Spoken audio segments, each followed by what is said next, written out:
morning, everyone. Thanks for joining us here on Inside NASCAR. We're in the garage area at the North Carolina Motor Speedway at Rockingham, where the Goodwrench 400 NASCAR Winston Cup race rolls off in about 2 hours, and you can see that race live right here on TNN. Mark Martin will start from the pole. He started from the pole yesterday in the Goodwrench 200 Busch race and went on to win it, passing Dale Jarrett on the last lap.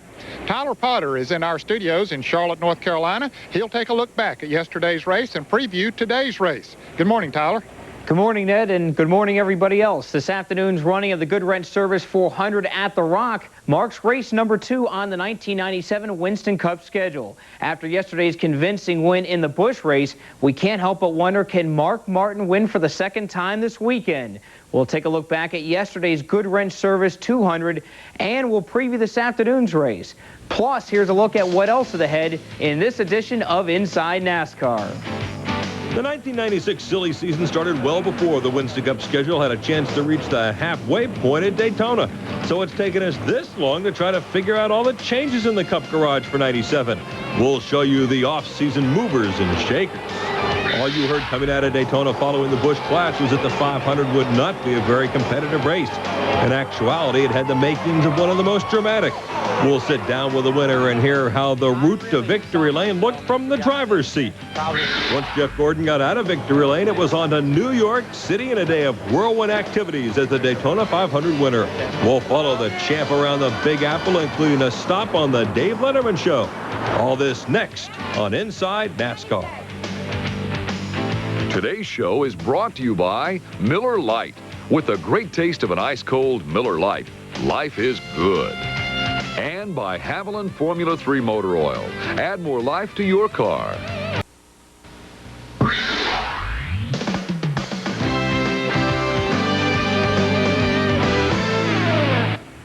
As the Winston Cup cars rolled into Rockingham, changes that normally wait until a halfway point had already begun. Silly season with its driver, crew chief, and sponsor changes seem to be the talk of the garage. Our Stephanie Boyd has been at the Rock all weekend and fills us in on all the details. Stephanie? Well, Tyler, considering we're only to the second race of the Winston Cup season, you'd think it'd still be too early for teams to start shaking things up.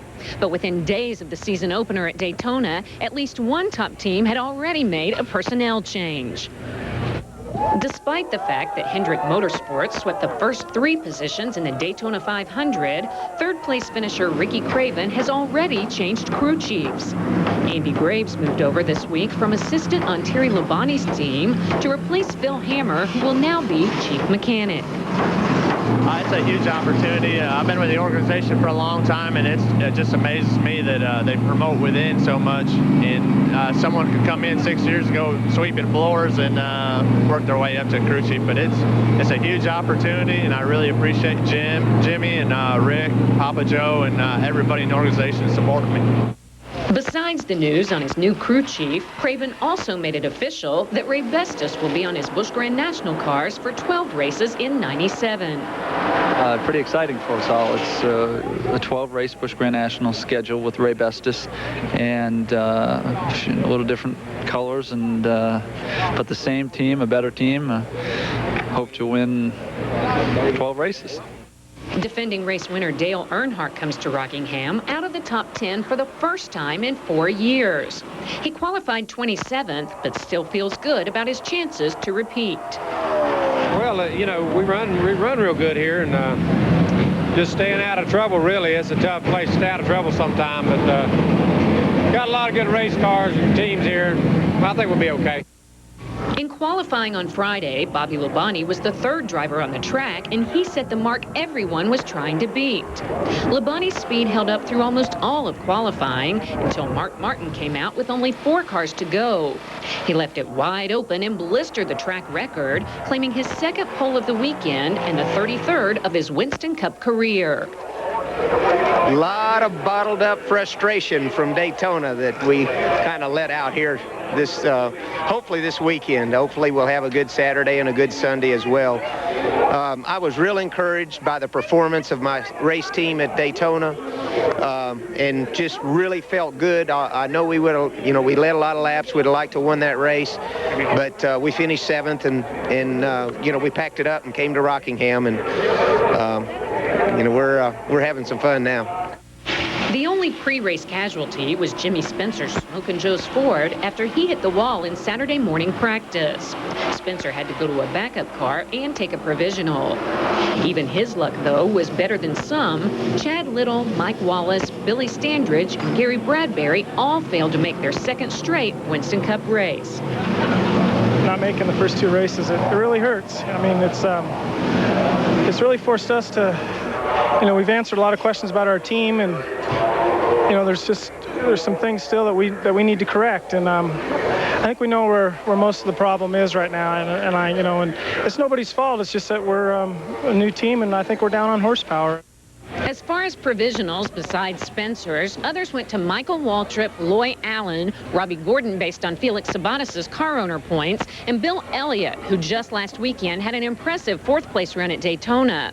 And also absent from this field is veteran car owner Bud Moore, who still hasn't found sponsorship and withdrew his entry before the weekend even started. Tyler, back to you. Thanks, Stephanie. The question is, can Mark Martin make it 2 for 2 in today's Good Wrench 400? He's on the pole. Bobby Labonte hopes to have better luck than he had in yesterday's Busch race. He's on the outside pole. Row 2 has Dale Jarrett and Jeff Gordon. Look for these two to challenge today. Jeff Bodine and Ken Schrader make up Row 3. Schrader's in his new ride with Andy Petrie and would love a top 10 finish. Row 4, it's Steve Grissom and Ricky Craven. Can Craven follow up his 3rd-place finish in the Daytona 500? And rounding out the top 10, Brett Bodine with his new sponsor, and Ricky Rudd looks to follow up his win at the Rock last fall. For Mark Martin, Rockingham seems to be a magical place. He's always dominant at the Rock, and yesterday was no exception as he charged to the front in the closing laps to beat out Dale Jarrett. The Good Wrench 200 took place yesterday at the Rock, and you could say that Mark Martin owns Rockingham. Martin had won 6 of the last 9 Busch races there. No surprise, Martin sat on the pole for the start of the race. First caution comes out when Mark Crow hits the wall off turn 4. Crow also wrecked in Friday's practice. Bobby Labonte also had a day to forget. Engine failure forced him to drop out early in the race. Martin led at the halfway point, but through 107 of 197 laps, there had been 6 different leaders. The race turned on the 5th caution when Tracy Leslie hit the outside retaining wall. Martin, the leader, pitted for new tires. On the restart, he was 6th, with Dale Jarrett assuming the lead. It took 9 laps for Martin to close to 2nd, and then as they approached the final lap, Martin passed Jarrett, taking the checkered flag for his 27th Busch Grand National victory. He was real good right there, and I don't think we could beat him. And, we gambled, but we thought that 2nd was going to be the best we were going to do, so we rolled the dice for 1st. Randy LaJoie edged Phil Parsons for 3rd, while Elliott Sadler came across the line in 5th. LaJoie's 3rd-place finish gives him a 29-point lead over Todd Bodine after 2 races. So we come here, we put a lot of long laps on it, qualified better than we thought we were going to, and just goes to show that, Laughlin race cars with put together by a good race team, it's fun. We need to take a short break, but when we come back, Ned will rejoin you from the shop of Daytona 500 winner Jeff Gordon. Stay tuned for the Good Wrench Service 400, which gets underway at 12:30 Eastern right here on TNN. As we leave you, here is a look at the rest of the starting grid for this afternoon's race.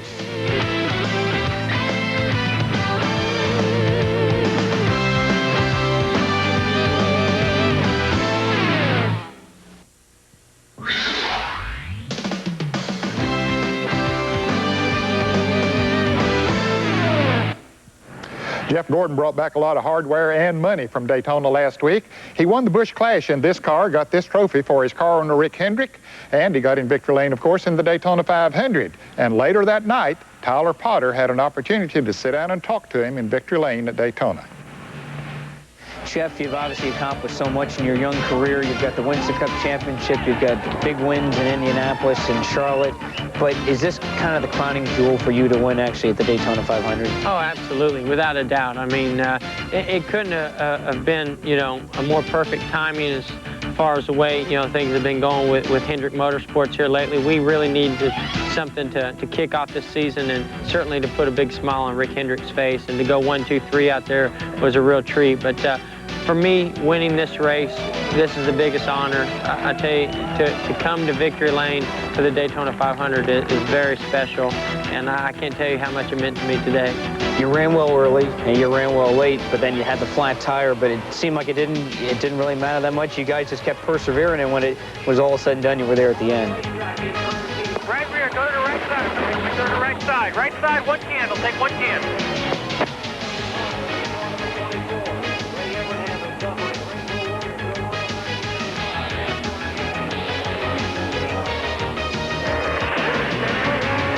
Dig. You're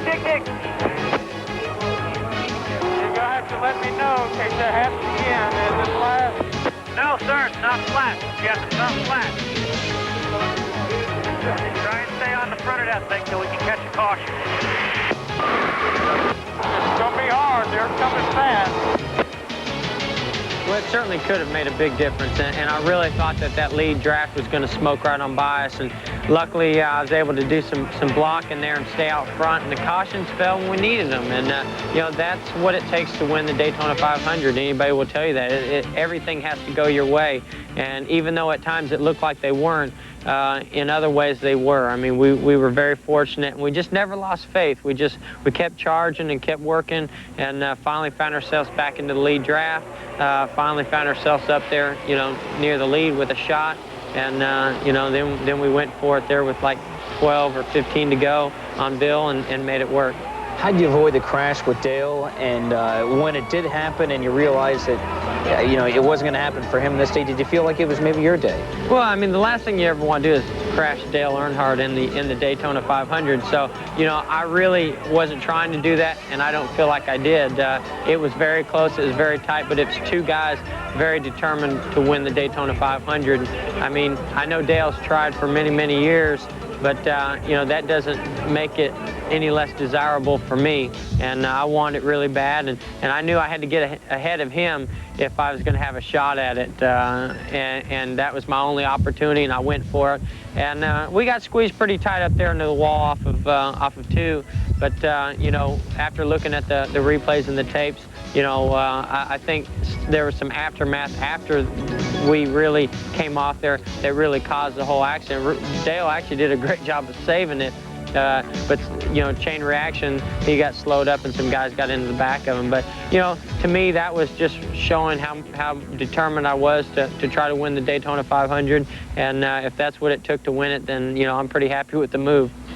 How disappointing was it not to finish under green? Was that did that take any of the luster away from it, or was it not? Obviously, you know, you still won. So. Well, you know, it was exciting because Terry and Ricky and myself all got to come across the line, kind of 3 wide there. That meant a lot for Hendrick Motorsports. But you always want to end under green, especially a big race like this. But you know, really, to me, the race was when we raced Bill Elliott there on that last restart. That was the determining moment of the Daytona 500 in '97, and when we were able to make the move and get by him, and that's what won us the race. So it was an exciting show, even though it still ended under caution. Hey Jeff, this is Ricky. Congratulations, this is a great gift for Rick. You best believe it, buddy. This is the most awesome one for Rick. Let's come across here. 1, 2, 3. You talked about your teammates, you know, for you to win and then for them to be right behind you. Just what were the thoughts when you crossed that finish line, knowing that they were right there, you know, in your rearview mirror, and you had obviously won your first Daytona 500? I just couldn't believe it, you know. I mean, I really saw myself as a guy that probably was never going to win a Daytona 500. To me, this is the hardest race for our team and myself to win, for whatever reason that is. I mean, we've had fairly good success in Daytona, but we never have been close to a victory here in the 500. And, you know, you start to think that and you start to believe that, and you just don't ever know if it's going to be your day. And even though I had some great feelings coming into this race, knew I had a great car, just didn't know if it was going to be that day. And as it turned out, it was. And I tell you, I was excited. This really was the biggest race of my career. What do you think about when you came across thinking of Rick? You know, you couldn't write a better script for a get well card. This was the best thing he could have. Absolutely. You know, he said it himself. This was the best medicine that any doctor could have prescribed to him.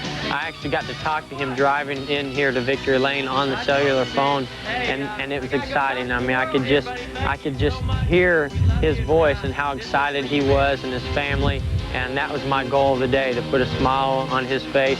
And the only way we were going to do that is to win the Daytona 500.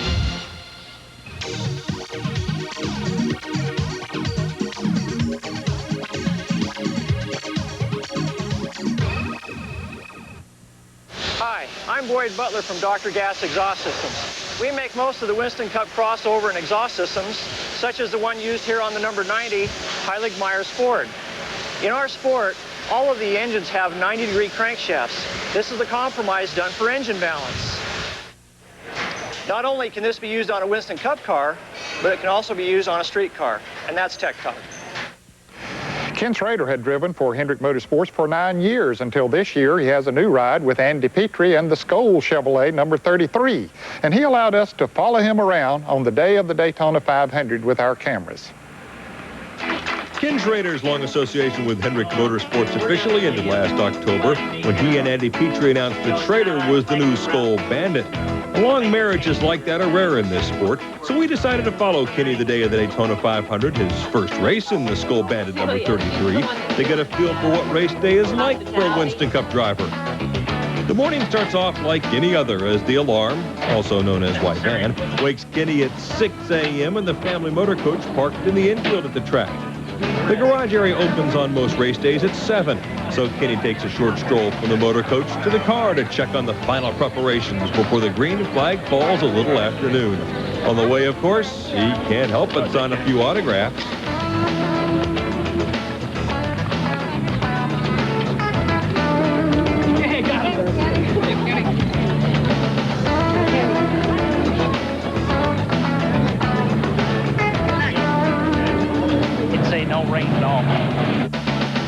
After a check on the car, it's off to the team hauler and a talk with one of the crew guys about the handling of the car because of the change of the weather since Saturday's last practice. I figure it'll make more of a handling race and the guys with the cars will go off farther.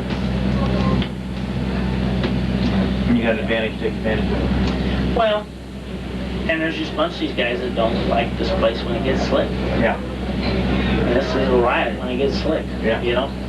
Yeah. I understand. I mean, it's not a lot of fun, but it's easy to make a lot of money. You just slide. Yeah.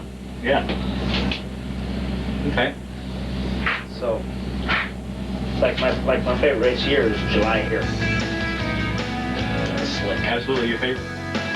Most race mornings are relaxed, for the most part. A chance to spend time with the family. That's the lady that was giving the lecture this morning. Sign autographs for the fans. Need a haircut, ain't you? Yeah, he just got it. Yeah. Good luck. Okay. Or just a chance to hang with the guys and talk racing. Bart Dog had a good one, too. They asked him, they put them stops on him for qualifying. He said, how's it feel? He said, hell, I've been in accidents more than violent.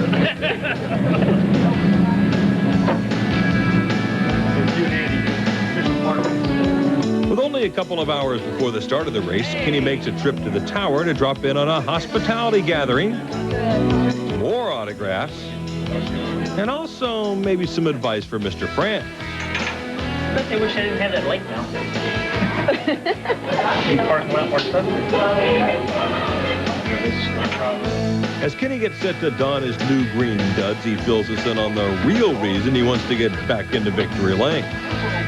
Scott hands the license plate or holds bourbon for penalty that doesn't come off till I win another cup race. I'm really trying hard to get that off here. With time ticking down to the start, Kenny stops to have some fun with Sterling Marlin as the drivers get set for their parade lap around the track. As he buckles into the Skoll Bandit, Kenny's thoughts take him to what lies ahead in the 39th run-in to the Daytona 500. And as the cars roll off, I'm sure a lap 88 run-in with Steve Grissom was not in his crystal ball. But hopefully that first win in almost 6 years is just around the corner.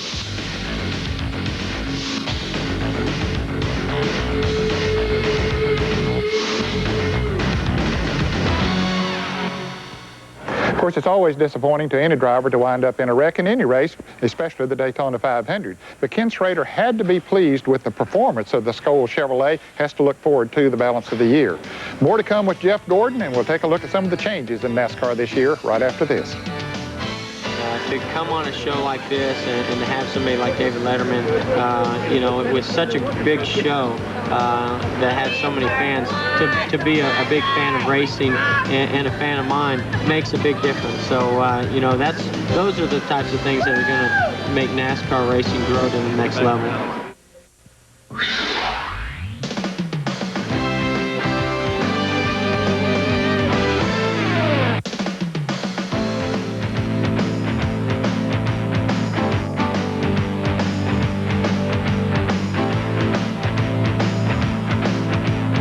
What would be my dream car?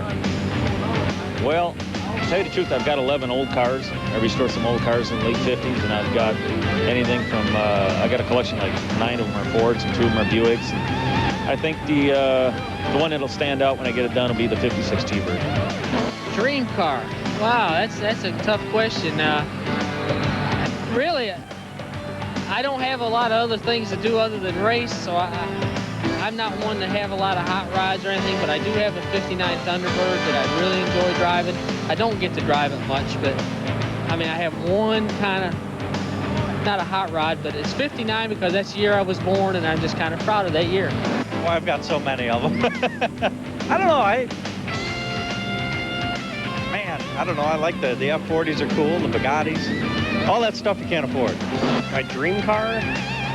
Well, I don't really know. I mean, a bunch of old street rod type stuff, you know, we're talking about building one of those someday, but I don't have a particular model picked out or anything, you know, just some type of neat old straight rod probably. There have been no changes here at Hendrick Motorsports with the DuPont Chevrolet since last year. Jeff Gordon's still the driver, Ray Abraham's still the crew chief. But a lot of teams did have a lot of changes during the off-season. Brett McMillan takes a look at some of those changes.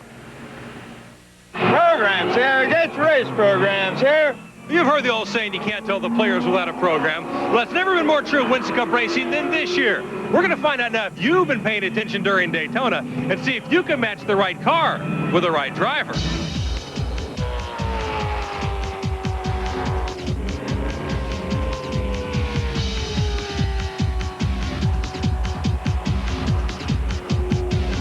Let's start with the easy one. Ken Schrader's 9-year association with Rick Hendrick is over. Schrader is now the latest incarnation of the Skoll Bandit.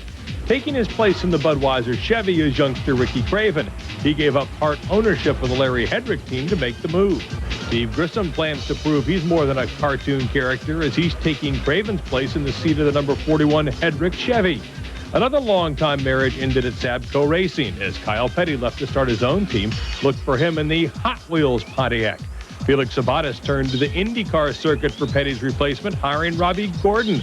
Morgan Shepherd and Rick Massanesson swap rides, and Derek Cope left Bobby Allison to go toe-to-toe with Jeff Gordon for the most colorful car. He's in the Skittles Pontiac. Doing okay? All right, let's make it tougher. Do you know this man? He was the pole sitter at Daytona. Mike Skinner makes the jump from trucks to start up a second Richard Childress team. This guy's switch became one of the most talked about in the offseason. Okay, so Larry McReynolds isn't a driver, but he is one of the top crew chiefs in the business, and he's hooked up with Dale Earnhardt now after a long association with Robert Yates Racing. Another big-name crew chief making a move is Tony Glover. He left the number 4 Kodak Chevy to join Sabco Racing. Now for some bonus points. Why are Bobby Labonte and Rusty Wallace in this story? Labonte's still running the Joe Gibbs car. It's just that that car is now a Pontiac. And Rusty's in here because you have to look twice to find him this year. Miller's decided to promote light on the 2 car and change the paint scheme from the much more familiar black. How did you do? If you're lost, don't worry. Silly Season 97 will start in about 2 months. Well, thanks, Brett, for that information. I'm sure the fans enjoyed it. Hey, do you ever want to get behind the wheel of a stock car? Well, you can do it if you want to attend the Richard Petty Driving Experience School, and here's how you can do that. The sensation of the speed the first time that anybody does this can can take your breath. The King, Richard Petty, on the Richard Petty Driving Experience. First time out, you better let off right past the start-finish line and get that thing aimed to get in the corner, because most people have never experienced the transition of going from a flat surface into a bank. It's motorsports competition with you at the wheel. The Richard Petty Driving Experience. For more information, call 1-800-BE-PETTY. It's enough to take your breath away. The Inside NASCAR mailbox is brought to you by Chase Authentics. Our question this week comes from Carol Weber of Lehigh Acres, Florida. If one of the regular pit crew members gets injured or ill during a race, is there a backup on hand to replace him? Thanks, Carol. That's an excellent question. I'm Ray Evernham, crew chief for Jeff Gordon in the DuPont Hendrick Motorsports number 24. And we actually have backup pit crew members in case somebody does get hurt during a race. We also cross-train several people, so each guy can do a different job. A jackman could be a tire carrier could be a tire changer. We do this with the 24 and the 25. We also have a third pit crew of guys ready to go in case of an injury. Send us your question on a postcard, and if it's used, you'll receive this fabulous shirt and cap from Chase Authentics, the choice of champions, the authentic trackside apparel of NASCAR. It has been well publicized that Rick Hendrick, who owns Hendrick Motorsports, has a rare form of leukemia and could possibly have to have a bone marrow transplant. NASCAR has started a program to make the public more aware of bone marrow. Here's an 800 number that you can call to get more information on how you might possibly get involved and maybe even become a bone marrow donor.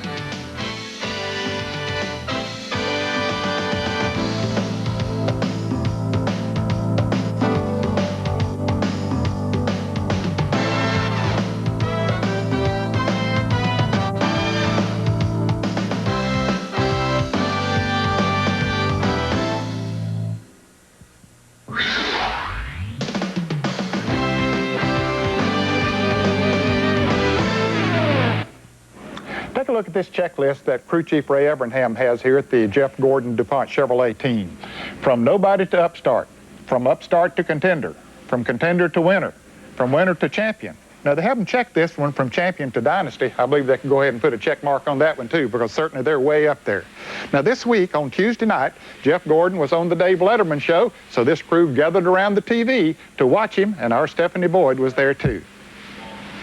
Ever since Jeff Gordon won the Daytona 500, he's been almost as busy as he was when he won the Winston Cup Championship. On Tuesday night, he made his third appearance on The Late Show with David Letterman, but his day actually started early with a media frenzy throughout the Big Apple. After a morning full of radio interviews, Jeff Gordon started the TV portion of his day with a stop at NBC's New York affiliate, WNBC. You can't plan it, you can't write a script for it to turn out any better than it did. After several minutes on camera with weekend anchor Glenn Walker, Gordon got a brief tour of the NBC studios. This is Conan O'Brien. Conan O'Brien. Wow, never been on this show, no. I'm sure your day's coming. I'd like to. He's got a great show going. You know what I mean? He walked right by, you see. Cool. So did you say he's your next target? You've been on Letterman several times, so next you want to do Conan? I think he's got a fun, cool show. That would be fun. Well, you want to go meet the guy? I'd love to meet him. What the heck? This is Jeff Gordon when the Daytona 500. Hey, man. Hey, how are you? Nice to see you. Nice to see you. Big fan of the show. Oh, thanks. Good luck to you. Thank you very much. You just won? Yeah. Good for him. I wanted to meet you. He's very low-key about the whole thing. He says yours is the only of the two that he hasn't done. No, Oh, really? You got to come by sometime. We'd love to come by some. We're doing Letterman tonight, but good. That's the one we stay up late for is your show, so we'd love to do that. Very nice. Well, best of luck. You have fun tonight. Thank you. Congratulations to you, man. Thanks. Show's looking awesome. Oh, yeah, we have a good time. Yeah. Beats real work. I know the feeling. Yeah. Hey, we'll see you around. Thank you. Good Take to care. see you. See you later.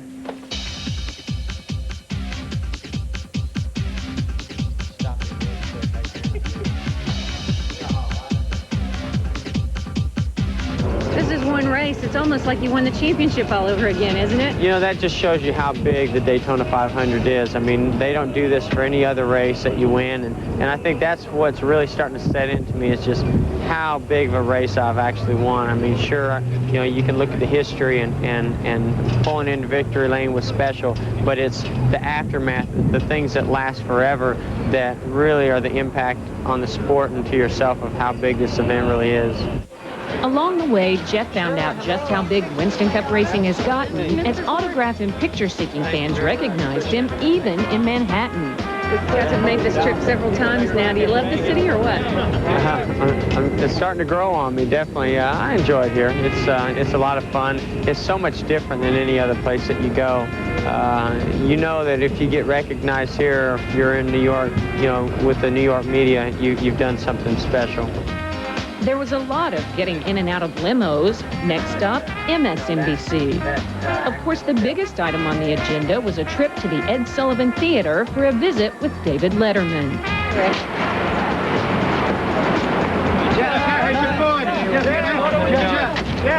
Jeff, jump right here. Hey, you did this before.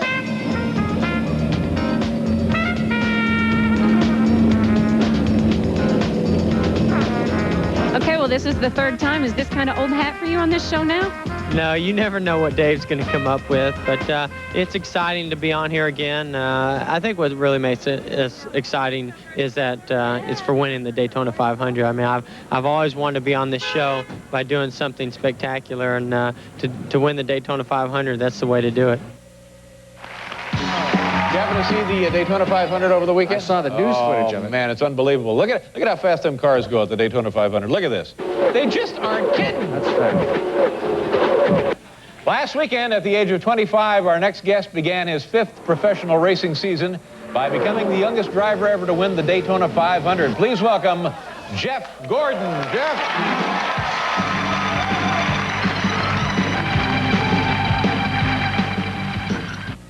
The history of NASCAR and the heroes of the sport, many of them have not won the Daytona 500. Your buddy Dale Earnhardt. Yeah, well... You feel badly for him? Well, I'm feeling good about what we accomplished. You feel badly for Dale? You know, Dale's a great driver, and he's going to win himself a Daytona 500 someday, but not that day. No, not that day. Now... Gordon says he got a real kick out of meeting Bruce Willis and Demi Moore, who were also on the show. But he did have to take some ribbing from the host. To say the least. And I'm thinking to myself, geez, I wonder if Jeff left Dale enough room there. Did Jeff? Well, here, let's take a look at it. Here we go. There's Dale, number 3. Now watch this. Has Jeff left Jimmy enough? See, actually, what caused the wreck was just too much momentum from behind. Here it is. Oh, plenty of room. Plenty of room there. He's plenty of room. If you give Dale Earnhardt more than an inch, he'll take a foot. But Jeff did get a chance to take a shot back. Take me and Paul with you. Take sure, me and Paul come with you. on down. Me and Paul start hanging around with you. The worst things can happen, you know? Yeah, I don't know about that sometimes. Look at the speed that these cars are traveling at, ladies and gentlemen. Look at that. Unbelievable. Jeff, you're a nice kid. You're a great champion. It was a great day. I loved watching it. Thank you very much Thanks for being having me on, Dave. Jeff Gordon, ladies and gentlemen, right here. Look at that, from the final episode of Space Volcano.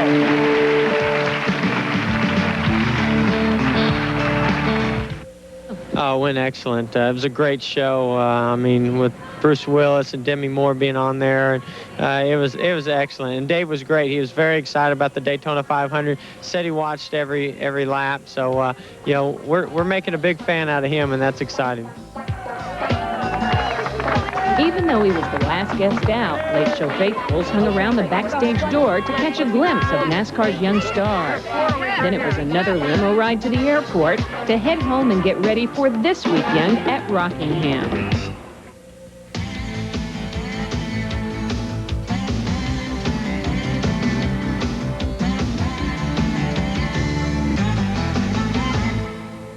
This This weekend's Goodwrench Services 400 at the North Carolina Motor Speedway had a different name and length than 1983. It was called the Warner Hodgdon Carolina 500. It was stop number 3 on the Winston Cup Trail. Dale Earnhardt in the 15, Kel Yarborough in the 28, and Bobby Allison were just a few of the early favorites. Dave Marcus in the 71 had a real hot afternoon after his engine blew in turn 1. Earnhardt tore up the Wrangler machine a few laps later. That dropped him to 33rd in the final running order. Buddy Baker almost made it to the pits. A little spin helped to slow him down. He too was done for the day. Not long after that, the race was done for the day when Mother Nature caused the race to be delayed for a whole week. Back to green, and the excitement continued. That's Joe Ruttman on the left and Ron Bouchard getting the day started in the wrong direction. Back underway, and there was a great battle going on between Jeff Bodine in the Gatorade number 88 and Darrell Waltrip. But this spin by Bodine dropped him to 19. Meanwhile, the man everyone was keeping their eyes on was Richard Petty. He was trying to break a winless streak which dated back to 1981. The next yellow was out when Yarborough tangled with Neil Bonnet in turn 1. A couple of more casualties of the Rockingham Mile. In the closing laps, Petty was out front, but Bill Elliott in the Melling number 9 was all over him. The final caution of the afternoon flew when Tommy Gale, driving for Elmo Langley, slapped the front stretch wall. That left him with a finishing spot of 21st. Back to green, and it was the exciting finish everyone was expecting. Bill Elliott was doing everything he could to try and get by Petty. In fact, on the last lap, he dove to the inside, and he came up just a half car length too short, as Richard Petty picked up his first win since August of 1981. Darrell Waltrip, Lake Speed, and Harry Gant were the next to cross the line. Richard Petty, the 1983 winner of the Carolina 500. The DuPont team getting this Chevrolet ready for Jeff Gordon to drive at Rockingham, and we'll cover that action for you right here on Inside NASCAR next week on TNN. And here's what else we have for you. After capturing Rookie of the Year honors in the Craftsman Truck Series in 1996, Brian Refner was not re-signed by Ernie Irvin and Mark Simo as the driver of the Fords for 97. Refner's found a new home for this year, and our Stephanie Boyd caught up with a former ASA star to find out his plans for the 97 truck season. Everyone knows how tight-knit a family the NASCAR community is, and that may be due to the fact that more than a dozen siblings can be found in the garage area each week at the tracks. We'll introduce you to some of the racing offspring that have made racing their mainstay. After a disappointing 1996, which included only 6 top 10 finishes, Bill Elliott started 97 with a bang by nearly capturing the Daytona 500 last weekend. Elliott proved that the wreck at Talladega last year was not the beginning of the end for the Dawsonville native. We'll talk to the fans' most popular driver about his expectations for the new season. All this coming up next week on Inside NASCAR.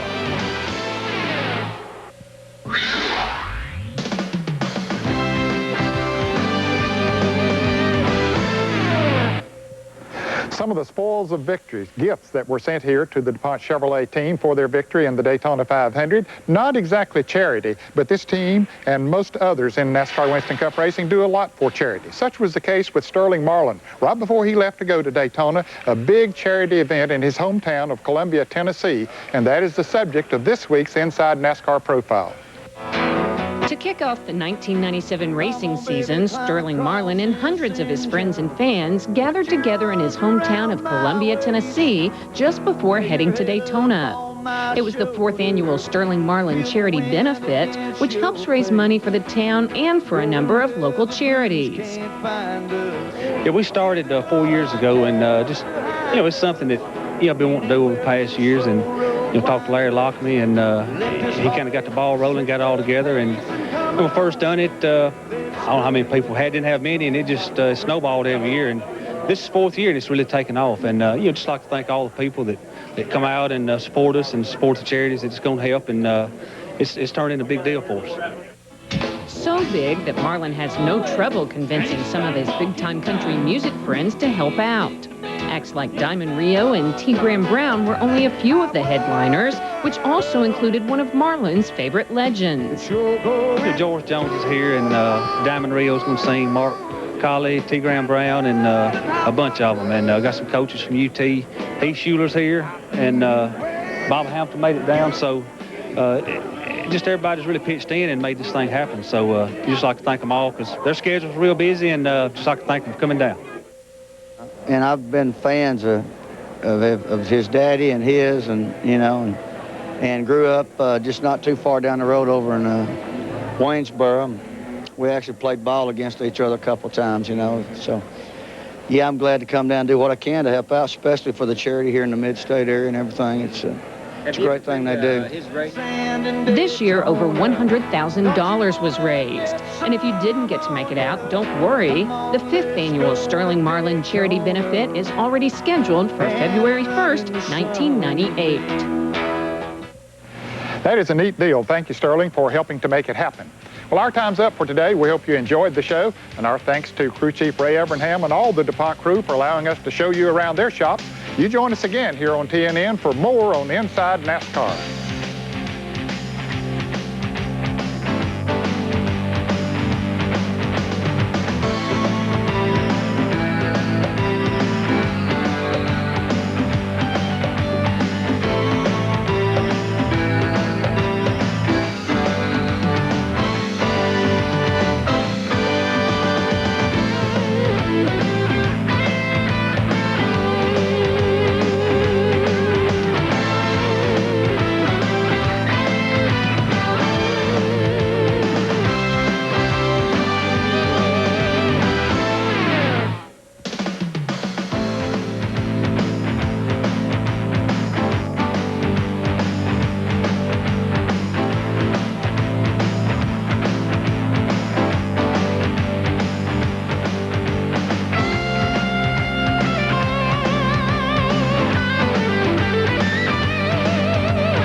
Today's show has been brought to you by Miller Lite.